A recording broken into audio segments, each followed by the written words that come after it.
Hello students, previous video lecture में discuss किए थे एनसीईआरटी सॉल्यूशन का क्वेश्चन नंबर 1.9। ठीक है ना। आज डिस्कस हम लोग करेंगे क्वेश्चन नंबर 1.10। ठीक है ना। तो 1.10 क्वेश्चन क्या कहता है? An electric dipole with dipole moment given है 4 × 10⁻⁹ coulomb aligns at 30 degree with direction uniform electric field theta given है 30 degree।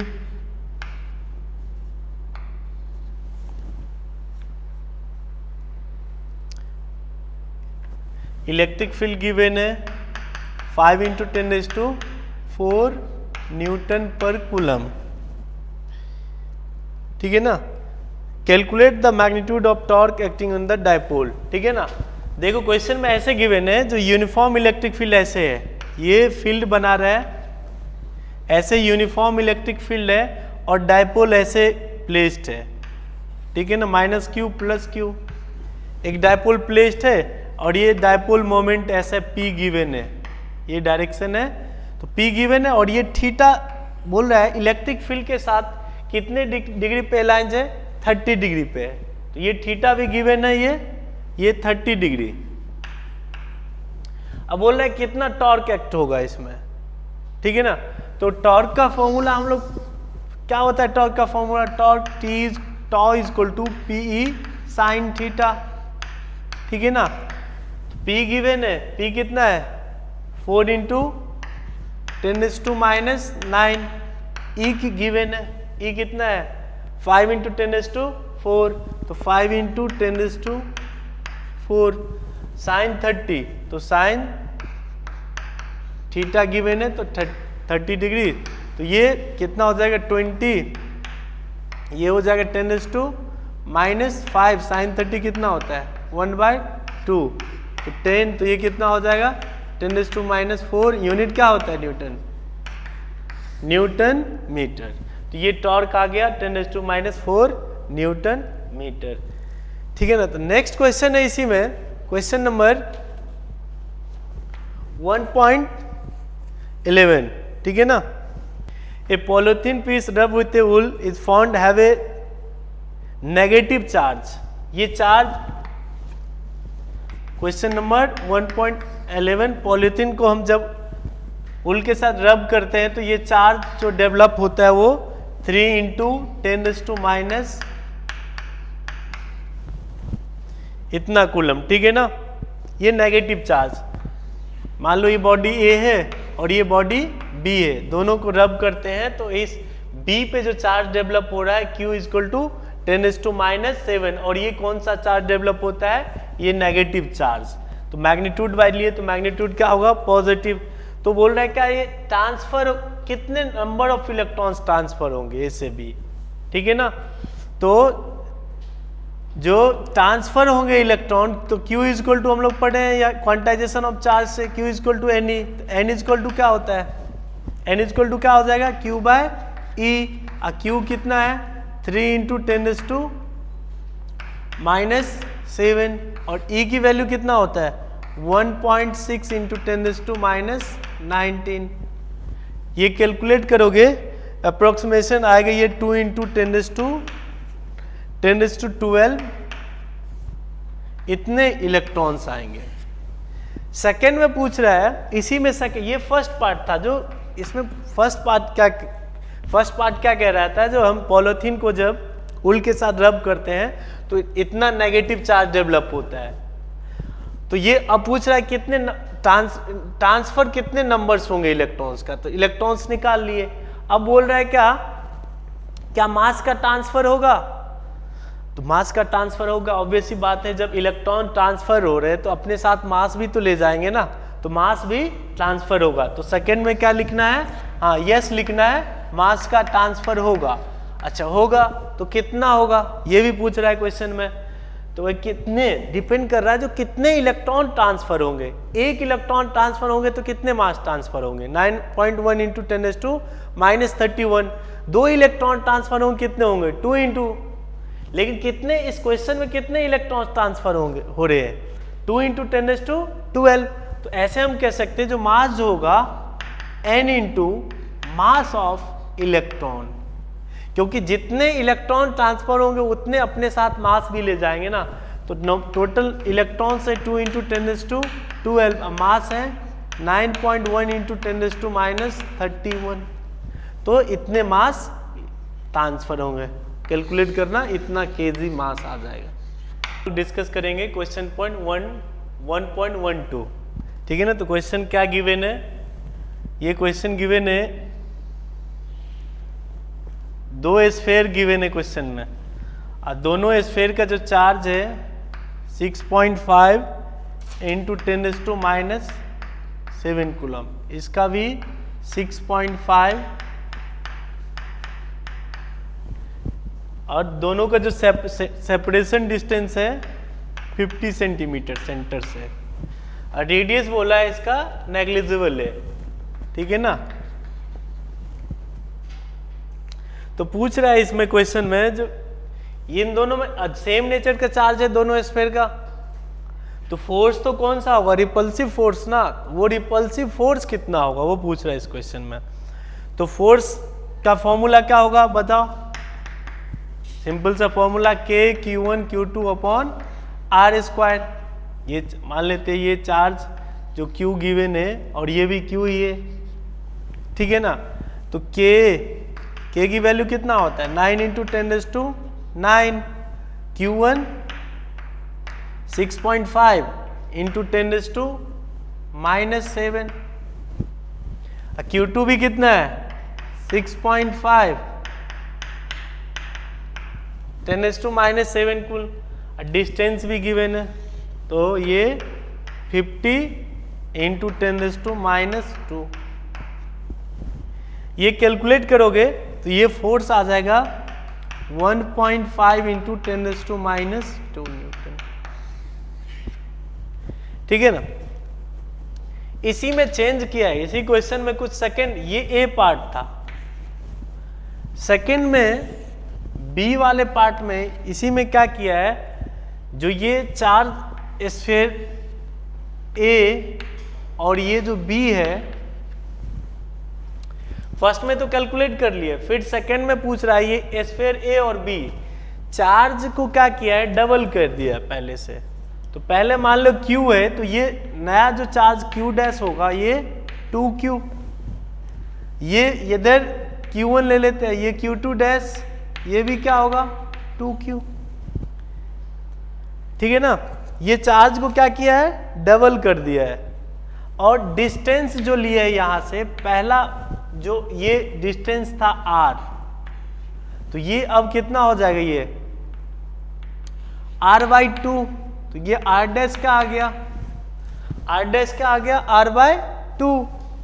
अब बोल रहा है जो अब फोर्स ऑफ चार्ज, तो वैसे नेचर तो सेम ही है ना, तो फोर्स ऑफ रिपल्सन कितना होगा न्यू केस में, तो F = क्या होगा K/Q1' Q2' divided by R' का होल स्क्वायर। तो ये F' ले लेते फोर्स, तो फोर्स K रहने दे देते हैं 2Q, ये भी 2Q और ये R/2, ठीक है ना।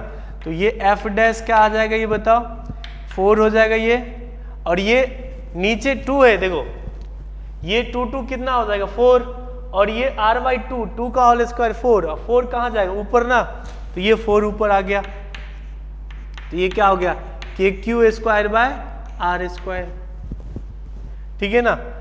तो ये KQ²/R², तो ये कितना हो जाएगा, ये F' 16 KQ²/R²। तो ये पहले वाले में हम देखते हैं, जो ये Q1 और Q2 दोनों तो इक्वल है ना, तो इसको हम लिख सकते हैं KQ²/R² लिख सकते हैं ना, क्योंकि ये चार्ज और ये चार्ज दोनों इक्वल है, तो Q1 Q2 इक्वल, तो KQ²/R²। अब देखो, तो इस साइड हम लिख सकते हैं ऐसे, जो ये जो फोर्स है, न्यू जो फोर्स है वो क्या होगा 16 टाइम्स हो जाएगा पहले वाला फोर्स से, तो पहले वाला force F dash is equal to 16 into K Q square by R square कितना आया 1.5 10⁻²। तो ये 1.5 10⁻² न्यूटन, ये इतना न्यूटन था, तो ये हो जाएगा, ठीक है।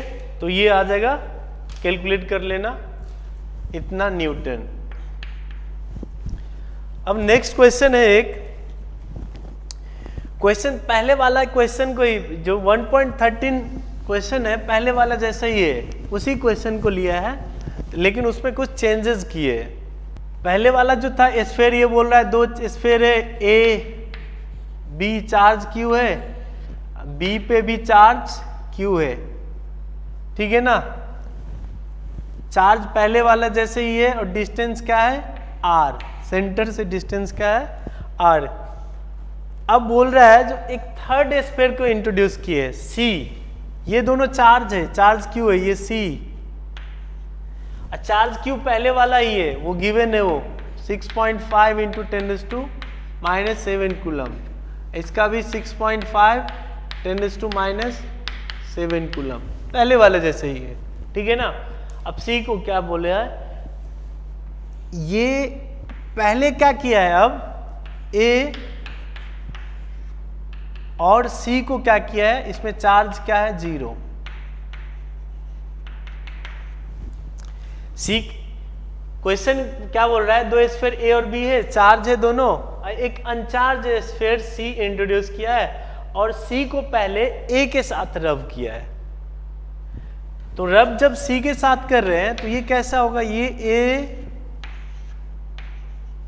चार्ज किधर ट्रांसफर होगा, सी पे तो 0 है, तो चार्ज कहां से ट्रांसफर होगा, हम लोग पढ़े हैं ना प्रॉपर्टीज ऑफ चार्ज में, हाइयर जहां पे चार्ज है, कहां पे हाइयर चार्ज है, ए से कहां जाएगा सी पर, और चार्ज कब तक ट्रांसफर होगा, बॉडी का साइज क्योंकि सेम है, बॉडी का साइज डिफरेंट होता तो फिर क्वेश्चन चेंज हो जाता, दोनों बॉडी का साइज सेम है, तो चार्ज दोनों में क्या होगा सेम होगा जब रब करेंगे उसके बाद। तो Q है तो दोनों में क्या हो जाएगा Q/2, और इसमें भी क्या हो जाएगा Q/2।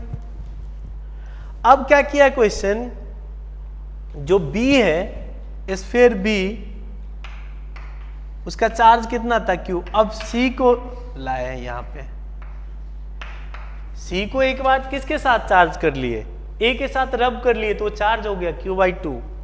अब यही C लाए, अब ये पहले वाला C नहीं जहां पे चार्ज 0 था, अब जो ये चार्ज हो गया इस स्फीयर C को फिर B के साथ रब कर रहे हैं, B के साथ किए तो क्या होगा बताओ, B और C, B और C के साथ करेंगे तो फिर क्या होगा, दोनों का चार्ज क्या होगा, चार्ज हाइयर किधर होगा B के पास ही, तो B से किधर ट्रांसफर होगा C में, तो दोनों कितना चार्ज ट्रांसफर करेंगे, दोनों ऐसे कर सकते हैं हम लोग, जो चार्ज ट्रांसफर होगा Q, इधर Q है और इधर कितना है Q/2 डिवाइडेड बाय 2, तो ये कितना हो जाएगा, LCM low, 2Q plus Q divided by 2, 2 4 हो जाएगा, ये 2 और ये 4, तो ये कितना हो जाएगा 3Q/4, ठीक है ना। तो B पे कितना हो जाएगा बताओ 3Q/4, और C पे भी कितना होगा 3Q/4।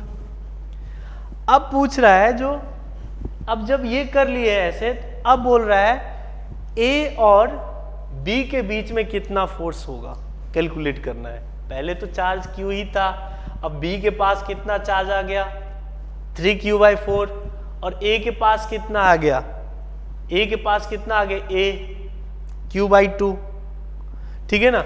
अब जो है नया सिस्टम जो बना है, A के पास कितना है Q/2 और B के पास कितना है 3Q/4 और डिस्टेंस R, ठीक है ना। तो हम लोग फोर्स कैलकुलेट, बोल रहा है A और B के बीच में अब फोर्स कितना होगा, ठीक है ना। तो पहले तो चार्ज तो चेंज हो गया ना, तो K A के पास Q/4 2। अब बी के पास कितना है 3q/4, तो 3q/4 हो गया। और डिस्टेंस क्या हो जाएगी ये r², तो ये क्या हो जाएगा बताओ k, ये 3 आ जाएंगे, ये 4 2 8, तो 3/8, ये kq² डिवाइडेड बाय r², ये हो जाएगा ना। q क्या हो जाएगा q², तो kq², ये लिख लिए, डिवाइडेड बाय r², ये 4 × 2 8 हो जाएगा, ये 3 है, तो 3/8 kq²/8। मतलब पहले वाला का फोर्स ये कैलकुलेट किए थे ना प्रीवियस क्वेश्चन में, क्वेश्चन नंबर 1.12 में कैलकुलेट किए थे ये वैल्यू, तो ये वैल्यू रख देना ये, तो ये फोर्स निकल जाएगा ये। ठीक है, तो नेक्स्ट वीडियो लेक्चर में कंटिन्यू करेंगे क्वेश्चन नंबर 1.14।